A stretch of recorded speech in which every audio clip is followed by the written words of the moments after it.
recently drove across the entire country twice in order to raise money to cure my son and his rare disease, which was tremendously successful. We raised over $150,000, which fully funds a study that could go to actually getting a cure for SYNGAP1 by the end of next year if everything goes well. So tremendous success on that front. Absolutely love the fact that the Cannonball for the Cure went off, honestly, with mostly no hitches. But in this video, I wanted to talk about how did I pull it off? How did I pull off a live stream while driving at highway speeds across the country? And the truth is, it was with a lot of difficulty and with a lot of frustration, but also a lot of technical aspects that I want to kind of go over here in today's video. And just a quick warning, there are timestamps down below in the video description so that you can figure out what part you want to watch, because this is going to be a longer video than normal, simply because there were so many different aspects to pulling this off. And I want to say before we get into it, I'm not talking about the Tesla part of the experience, because although that was a key part of Cannonball for the Cure using this electric vehicle, it's not what I'm talking about in today's video, but rather I'm talking about the streaming aspect of everything that I did. But most importantly, I want to be able to do any of this without sponsors, so let's talk about today's video sponsor. Today's UFD Tech video is brought to you by Drop, and more specifically, their Sennheiser HD58X headphones. I've had these for 3-4 years now. I don't know exactly how long, but they have been an amazing pair of open back headphones that I've used every day since that I've got them. I rearranged my words, but you know what I'm saying. And the reason we're talking about them today is because they are on sale for the price of only $139, down from their usual price of $170. But it's not just me who loves them, all right? They have over 3,600 5-star reviews, and they're honestly really spectacular. Open back headphones based on Sennheiser's HD580 platform, and they have 15 ohm drivers, which makes it easier to power from mobile devices or audio players. And they have an emphasis on clear extended bass with a solid transient response and a smooth but clear upper mid range. These things are absolutely impeccable if you're listening to music or if you're trying to edit your audio on your videos, just like I do. I don't, my editor edited all of this, but they were using these when they still lived here. Reece wanted to take these back to South Africa, and I said, nay, I'm keeping them because I'm probably going to promote them again at some point, and they're amazing. You're not allowed to have them, Reece, because I wanted to keep them. But you don't have to fight with me over HD58Xs anymore. You can pick them up for $139 at the link in the video description. One of the things that I love most about these is that they actually have a replaceable cable, so that in case you break it, get it snagged on something, you can just order a new cable and make sure that you're off to the races. So go pick up the HD58Xs at the link in the video description, dro.ps/UFD-HD58X, or just click the link in the video description. Big thanks to Drop for sponsoring today's episode, as well as being a sponsor of the charity live stream. So for the entire stream, there were 3 key aspects to pulling it off, and I have a whole bunch of notes right here so that I don't miss anything that I'm talking about. Number 1 is the physical hardware that I needed to pull it off. Number 2 was the internet requirements that I had, and then number 3 was the backend server and setup on that front. So let's go over all of the physical hardware that I needed first. So in order to stream anything, you need a way of encoding the video feeds and sending them out to the streaming server, whether that be on YouTube, Twitch, or otherwise. And there are a couple interesting products out there that helped try to solve this mobile streaming solution. One of which was the Yolobox. I actually tried this out very early on in my testing for it because it had several different options that made it a really good all-in-one device. Number 1, it was battery powered, which made it so that it doesn't necessarily need power, and if we lost power in the car, things would go well. It also had multiple HDMI inputs as well as a webcam input, and then it could run internet off of either Wi-Fi or a mobile SIM card, which I actually tested multiple times back in March in order to see could I even pull this off while driving around a few places in Florida, and it definitely showed me that having a single SIM card was not a reliable way to have signal at all. We lost the stream multiple times, but the product itself, if you were going to be stationary, is really good for video feeds and switching and all of that kind of stuff. I would consider it absolutely for a more stationary setup if I'm at like a remote location where it's like a wedding and I want to stream that. The Yolobox YOLO Live was a great idea. I'll have it linked in the video description in case you want to check it out. So instead of replacing it with an all-in-one device, I decided to replace it with a couple of things, namely a laptop plus a multicam switcher, which is this Blackmagic A10 Mini. The A10 Mini is great because it allows for 4 different HDMI inputs, and it acts as a webcam out into the laptop, and it can give you different feeds such as picture-in-picture. So that allowed me to have multiple camera options. And in fact, we had 3 different different cameras that we used. We had this GoPro Hero 9 with its media mod, which allows me to get an HDMI out feed, and that was placed here on the front to be our front road camera. We had a few issues with overheating, especially with the media mod keeping all the heat trapped in. We had to open the side up, as you can see here, in order to release some of that heat so that it didn't shut down while we were streaming, but it worked really well with the wide angle, and then it also having some lens stabilization made it so that the front road camera looked really good. Then we had our cabin facing camera, which was this Sony a7C with a 14 to 24 millimeter lens, which is actually what I'm currently filming on right now. That allowed us to get the wide angle cabin view, which was me, my co-pilot, and then the person in the back. We powered the camera off of an AC dummy battery, and then we mounted it to the massive windshield in the Model X using one of these Fat Gecko triple suction mounts, which meant that it was absolutely going nowhere. And then the stabilization of the camera made it so that it wasn't terribly shaky while we were on the road. And that's one of the big technical things of the Model X that made it really easy to pull this off, is that it has the largest production piece of glass on any consumer car. And so it makes it that you can mount cameras anywhere and keep it above the AS1 line, and also make it so that it's not going to obstruct your field of vision, because the freaking piece of glass is huge and you can put the camera gosh dang anywhere using the suction mounts. Now for the audio on everything, we had a couple of different options. I used my Rode Video Mic NT, which was the main mic for the first 35 hours of the stream. However, the battery life on these things is roughly 30 hours, and it eventually died. One of the things that I discovered early on in testing is that I could not use a microphone that actually didn't have a battery source, because the AC adapter to the camera was providing digital feedback, which made it sound really terrible. So I needed something that provided its own preamp and its own power that made it so that we didn't have any sort of feedback issues. However, because it was only 35 hours and the entire stream took us 63, we had this Rode Video Mic Pro as a backup option, because I couldn't charge this and use it at the same time, because that led to even worse digital feedback. So having two different microphones for the entirety of the stream was the way to do it, and one charged while the other was actively in use. So we had the front-facing GoPro, we had the cabin-facing A7C with microphone solution, and then we had our wireless camera, which we took out when we were actively at superchargers to show you all the hijinks and shenanigans. And that was using the Hollyland Mars 300 Pro, which allows you to wirelessly transmit HDMI signals over what it claims is 300 feet. I roughly got like 100 feet usually with line of sight, but it made it so that we could do 1080p 60 transmission off of our Sony a7S III whenever we were at superchargers. This was probably the most hiccupy part of the video feed, because the Mars 300 had issues connecting sometimes, where I had to like turn on the transmitter first and then the receiver, or sometimes I'd have to turn the receiver on first and then the transmitter in order to get them to sync up. But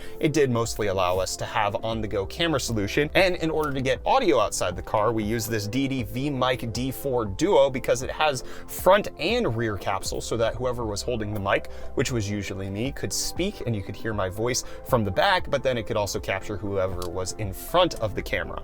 I think we need water. I need water. He does look ridiculous. It just keeps getting bigger. It's still inflating. His head is getting smaller. Where's the zipper? Now for the laptop, I needed to choose something very specific, because we needed it to be low powered enough that it could be powered off of the 12-volt inverter that we were using, but then also not draw a ton of power to drain the 12-volt battery of the car. And it also needed to have an Ethernet port in order to connect to all the internet solutions that we've had. And so I stumbled upon this Lenovo IdeaPad Gaming 3, which has a Ryzen 5 processor and a GTX 1650. Now that's important because it allowed me to get NVENC encoding off of Turing, which means that I wasn't using CPU or a ton of GPU power in order to actually encode the stream, and that meant it was sipping 20 to 30 watts as opposed to over 100 watts. So getting like an $800 mid-tier laptop was really good. The only thing I had to fix in this was that this only ships with 8 gigabytes of RAM, so I upgraded it to 32 in order to make sure that we weren't going to have any issues. But the Ryzen 5 wasn't really necessary. It was more so that GTX 1650 plus Ethernet port that I was going for that definitely saved the day. And that GTX 1650 allowed us to enable RTX Voice so that we could cut out the road noise while we were driving in order to make it so that it wasn't going to be overwhelming. However, I think that's probably where I messed up most in the stream, was my RTX Voice settings. Hearing it on replay, it was definitely a little too aggressive at some points, kind of distorting my voice too much, and introducing a little bit of road noise. Wasn't going to kill anybody, but since I couldn't hear it and everybody said the audio is fine, I just assumed it was. But in reality, going back, I would definitely lower the aggressiveness of RTX Voice, set it to 25% or so, instead of having it at 100% at some points where it was just too much. Kale equals wet sadness changed my mind. I don't think I've had kale. I can remember. Now, powering all of this, we had the 100-watt laptop, we had the one camera, we had the GoPro, as well as all of the internet connections we had. I used two of these, 12-watt inverters that plugged into the 12-volt that's up here at the front of the Model X, and then the one that's in the rear. And thankfully, those are running off of separate fuses so that if one blew, we didn't actually lose power to the other. Powered up here at the front was the things that actually had a battery backup, such as the laptop, and then the rear one was powering the camera and the internet solution, and I kind of separated them based on power draw. Now, at no time were we over 120 watts of total power consumption, with these being 20 amp breakers. I think at 12 volts we had like 240 watts to play with, so we were nowhere near the limit. Now let's get into the physical hardware of the internet solutions, because that's really intriguing as well. So the key reason that I dropped the Yolobox was because it had no redundancy. If I lost cell signal, I lost internet connection to the stream. So I was looking for hardware solutions that would give me failover or multi-SIM solutions. And that's when I came across this Teltonika RTX11. It can accept up to 2 SIM cards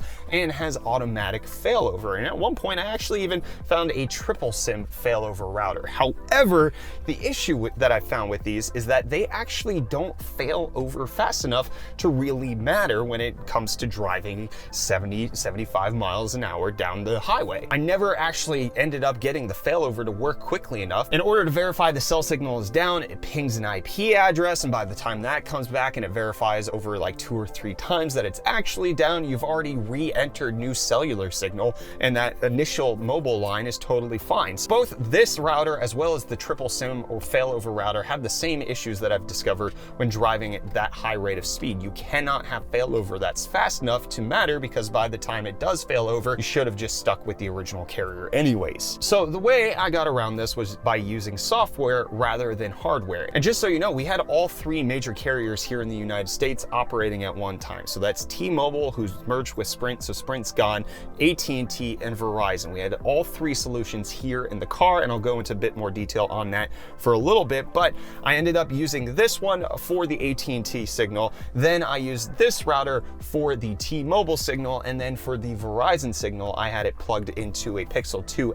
XL and used that as a USB tether interface, because I found a software solution in order to bond all of those internet signals together on the computer directly rather than doing it in hardware. So that way, if there actually was downtime on AT&T, it automatically failed over to T-Mobile because it was already receiving signal from T-Mobile, and I couldn't find a hardware solution that would do that quick enough. So this RTX11 sat in the back seat, as did this MoFi 4500 sat in the back seat. This had an external antenna mounted to the back glass of the Model X. It was supposed to be a high signal antenna. I really didn't find that it did anything for me, probably because it was still on the inside of the car. I think if I could find a way to externally mount an antenna next time, I definitely would have done that, but I don't want to risk mounting something to the external of the car and driving for thousands of miles and risk something accidentally happening with it. And I don't want to make any permanent modifications to my car in order to kind of, mess with that. The Verizon SIM card that I was using was in a Pixel 2 XL, simply because it actually wouldn't work with either one of the routers. The MVNO that I was using, Visible, actually only works in a select handful of devices, and so I had to use an actual phone and USB tether the interface. Otherwise, I probably would have put the Verizon SIM card in a different device. And I'll talk about why I went with Visible in a second, but that is all of the hardware that I needed in order to pull everything off. Actually, that's not true. I also had to use my mobile cell phone in order to provide the GPS signal that showed you our physical location. But again, that's in a little bit later on in the video, which there's timestamps down below for you because this is a long boy, because there is a lot that went into this actual production. Now let's go ahead and talk about internet setup and the different carriers that I had, because my goal was roughly 75% uptime that I wanted to have across the country. Looking at the carrier maps, it looked like there was mostly coverage on every major interstate that we were taking, and we shouldn't see much loss due to not having coverage. And especially with having all three major carriers, I should have all of the gaps covered based on each one. But I also ran into an issue where I need a ton of data in order to pull this off. I'm going to be streaming for 60 plus hours at 720p. That requires a minimum of roughly 75 gigabytes per carrier if they're all submitting the same amount of data over the course of the trip. But I ran into the issue of most hotspot plans only allow for 30 to 50 gigabytes. So buying something from T-Mobile, AT&T, or Verizon directly usually doesn't afford you with enough data to actually matter for something that I'm trying to pull off here. So I had to find other solutions. That's why I went with Visible, because they have unlimited hotspot when it comes to their SIM card. It's just that you're limited to 5 megabits per second, which is totally fine, because considering that 720p streaming is only 2.5 megabits per second, I thought I was going to be in the clear with that. However, that brings me to a key concern that you should know when it comes to mobile carrier maps. Just because they say they have 4G LTE signal or 5G signal on this part of the map, that doesn't mean that you're getting enough internet bandwidth to actually stream. There were plenty of instances where we had signal, but yet we couldn't maintain our only 1,250 kilobit per second stream, because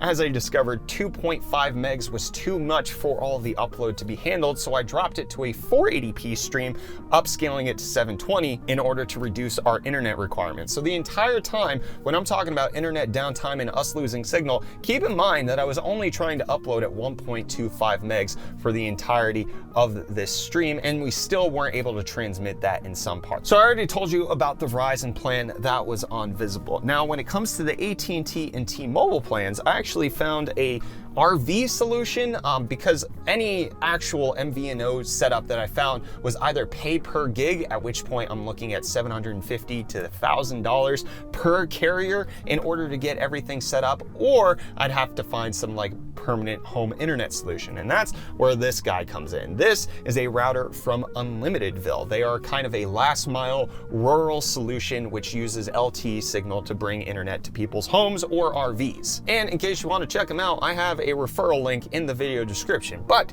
keep in mind, this is a very niche last mile solution that most people shouldn't consider, because they are stupid expensive, however, not as expensive as purchasing per gigabyte per carrier. So in order to get each of these SIM cards set up for T-Mobile, it was $149 per month with a $250 activation, because they actually don't want you doing what I'm going to do, which is only use them for a month and then be done with them. So in order for me to get the T-Mobile SIM, that cost me $400. In order for me to get the AT&T SIM card, that was $199 per month plus the $250 activation fee. So that's another $450. I spent $850 on just AT&T and T-Mobile in order to pull this stream off. And they do have a Verizon option. However, it's out of stock for whatever reason. Either Verizon's not working with them or it's legitimately out of stock, but that is the most expensive at $249 a month plus a $250 activation. And believe me, before I spent the $850 to get these SIM cards, I tested out everything. I tried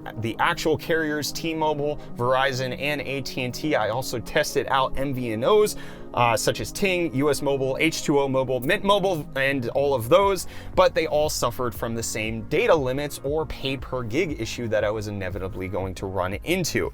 So in total, including the $850 that I've paid Unlimitedville, I think I'm in at about $1,500 spent on testing different internet solutions in order to get all of this to work out. So truly, I do think I had the best internet solution that I possibly could have. And one of the things that came up a lot in stream were people being like, yo, you probably wish you had Starlink, don't you? Which I had considered at one point, because that, I mean, it would have only been $600-700 for me to do as opposed to how much I spent. But the issue with Starlink is that you actually can't use it a mile outside of your home address, so it is not a good on-the-go solution. You cannot take it across the country at the current moment. Maybe they'll open it up in the future. I could just set it into the trunk of the Model X and have it search for the signal that way.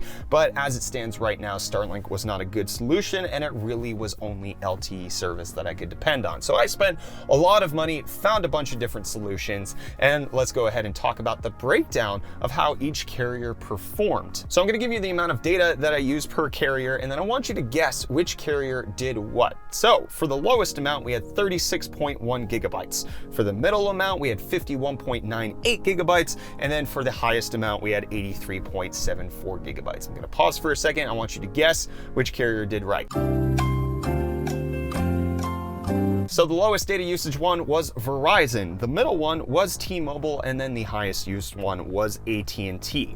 Now I do want to indicate that this data might not reflect the strength of the carriers at all, because it could also be attributed to the way that I was connecting them in their routers, because AT&T was connected via Ethernet to the laptop. So of course that signal likely was going to be the most maintainable. T-Mobile was set up on Wi-Fi, and then obviously Verizon was set up on the USB tether, which had constant issues where I had to like constantly reset it in order to get it to activate in the setup that I had. So Verizon being the worst performing isn't necessarily a good indication of the total overall coverage, but rather the setup that I was using at the time. And maybe it could have been a little bit better if I had a different USB tether setup. However, the reason I did have AT&T on the Ethernet was that I noticed it performed better than T-Mobile in all of the test streams that I did. So I thought it was going to be more reliable across the country. And based on the data that I have, it actually probably was. But let's get back to the fact that I needed seamless failover between each of these carriers, because as you're driving 70 miles an hour, you're switching between cell towers very quickly. And there was no hardware way for me to get a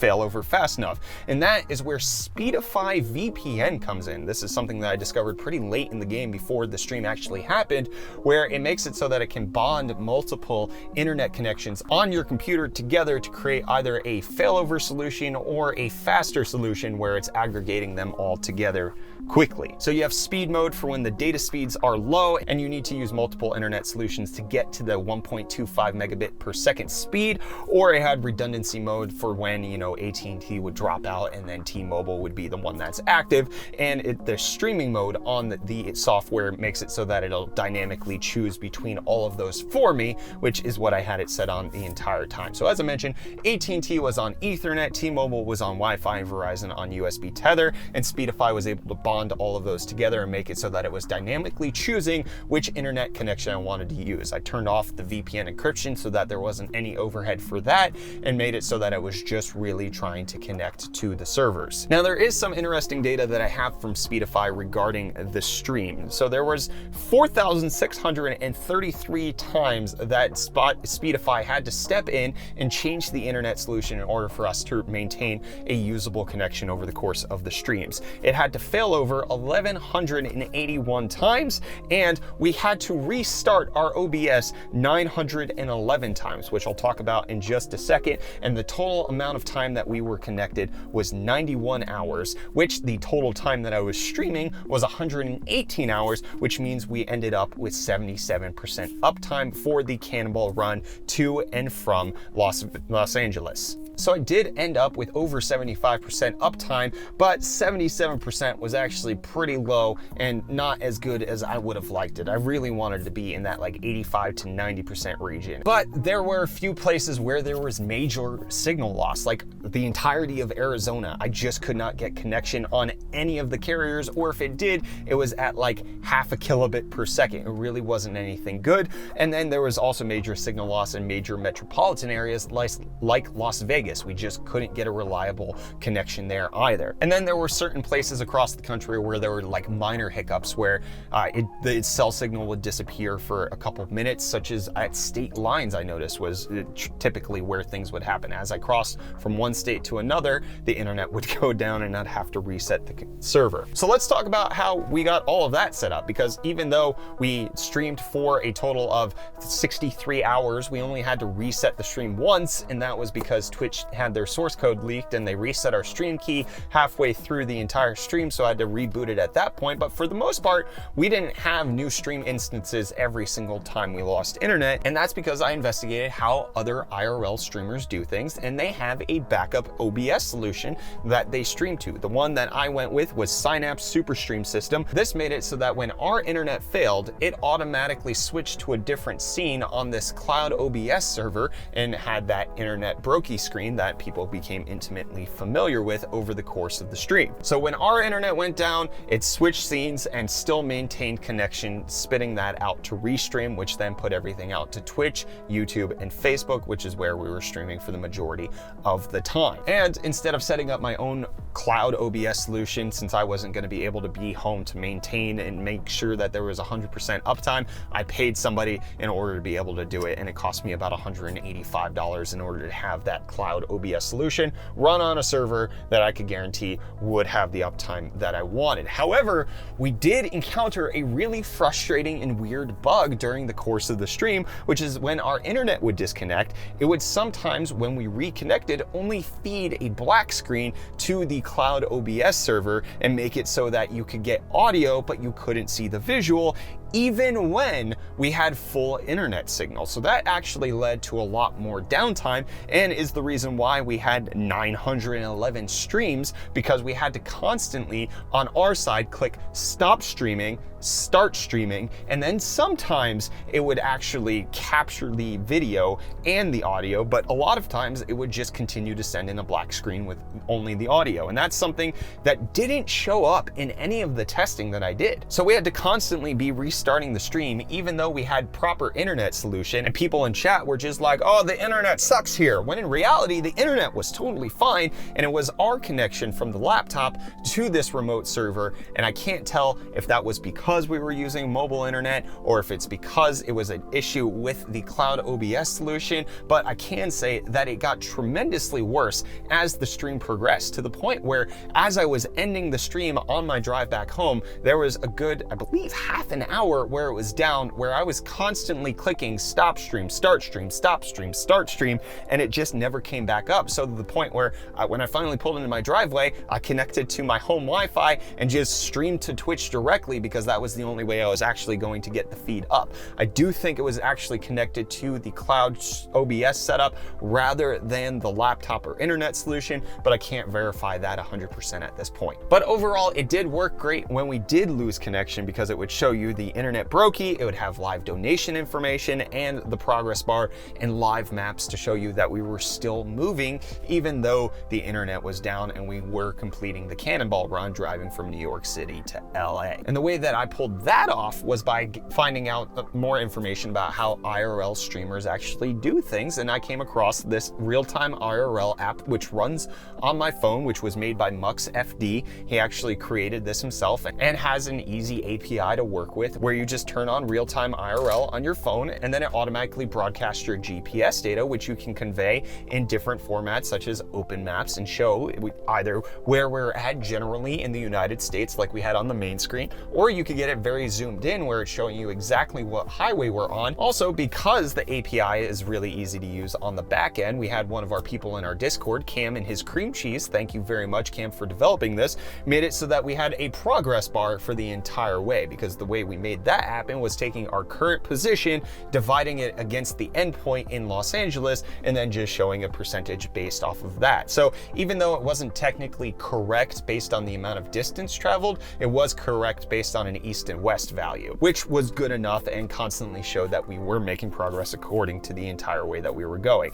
And the Realtime IRL app is actually really neat, because you can set privacy zones so that when I got close to home, it wouldn't broadcast where my home address is. But then also also it makes it so that it stops broadcasting your GPS data when your stream goes down so that people can't actually see where any of that is in case you forget to turn it off. So big shout out to Muxfd as well as Cam and his cream cheese for helping me to pull off that part of the stream, because I think that added a lot of production value to what we were doing. So I know this has been a really long video, but there was a lot that went into the technical side of how I pulled off a cross-country live stream. And there's a few things that I think I would change for next time. Number one, I might try to find an external antenna solution, try to run it through like the liner and get it to go on top of the car somehow.